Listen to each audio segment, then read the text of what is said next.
नमस्कार, मी संदेश कांबळे, राज्य संयोजक भारतीय विद्यार्थी मोर्चा महाराष्ट्र।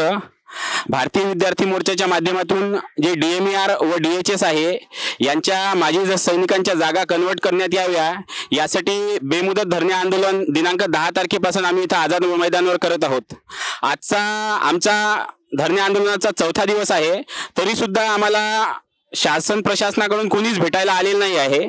आमची मागणी अशी आहे की जे यापूर्वीची पार्श्वभूमी आहे, नांदेडमध्ये पहिल्या दिवशी 16 जे बालक आहेत हे NICU मध्ये मृत्युमुखी पडले होते। दुसऱ्या दिवशी 15 बालक मृत्युमुखी पडले होते। असे 2 दिवसामध्ये 31 बालके जे आहेत हे मृत्युमुखी पडले होते। त्यानंतर औरंगाबाद हायकोर्टामध्ये एक PIL गेली, तिथे विचारण्यात आलं हायकोर्टाने की हे 31 बालक 2 दिवसामध्ये कसे वारलेत।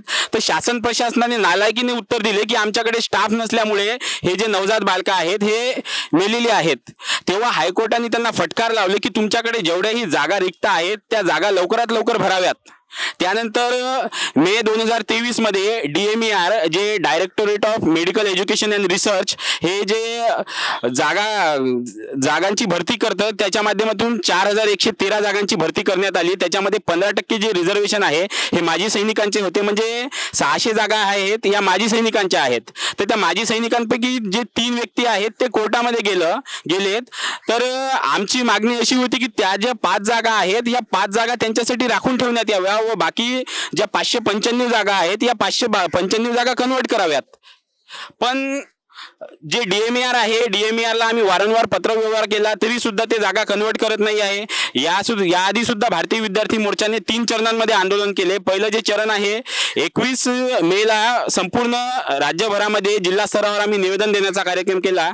त्यानंतर जे सैनिक कल्याण विभाग आहे यांच्या कार्यालयासमोर सुद्धा आम्ही 24 तारखेला धरणे आंदोलन केलं 24 मे ला, आणि 27 मे ला आम्ही आझाद मैदान येथे 1 दिवसीय धरणे आंदोलन केलं। त्यानंतर आम्ही DMER चे आयुक्त यांना भेटलो, त्यांनी केवळ आम्हाला आश्वासन दिले की ह्या जागा हाच आमचा ऐरणीवरचा प्रश्न आहे। पण तरी सुद्धा आज 15 ते 20 दिवस होत आहेत, कुठल्याही प्रकारची कार्यवाही त्याच्यामध्ये त्यांनी केली नाही।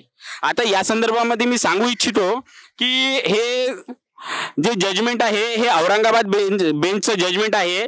याचा रिट पिटिशन नंबर आहे 6064/2014। याच्यामध्ये हायकोर्ट म्हणते की माननीय सुप्रीम कोर्ट आणि बॉम्बे हायकोर्ट यांच्या म्हणण्यानुसार जो 1981 चा GR आहे हा सुपरसिडेड झाला, म्हणजे अधिग्रहित झाला। ज्या 1981 च्या GR मध्ये म्हटलं होतं की जर माजी सैनिकांचे कॅन्डिडेट नाही भेटले तर तो अनुशेष 1 वर्षापर्यंत तसाच ओढत न्यावा।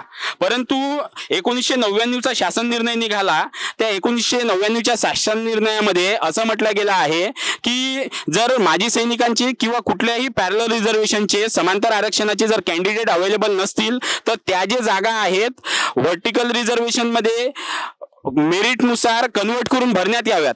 तर हे असे 8 जजमेंट जे आहेत या जजमेंट मध्ये सुद्धा स्पष्ट म्हटलेलं आहे हायकोर्ट आणि सुप्रीम कोर्टने की जे पॅरलल रिझर्वेशन आहे, समांतर आरक्षण आहे, ते व्हर्टिकल रिझर्वेशन मध्ये कन्वर्ट करावं व जे अवेलेबल कॅन्डिडेट आहेत मेरिटनुसार त्यांच्या जागा भराव्यात।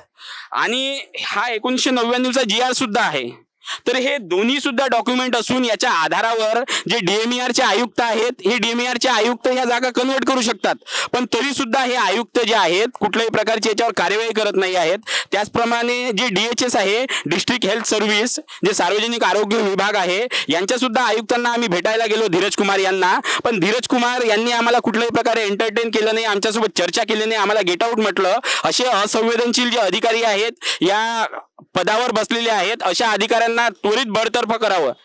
तर आमची इथं पहिली मागणी आहे की हे जे जागा आहेत या जागा 595 जागा, जे DHS मधल्या जवळपास 300 जागा आहेत नॉट जॉईन व माजी सैनिक, व DMER जे आहे DMER च्या 595 जागा आहेत।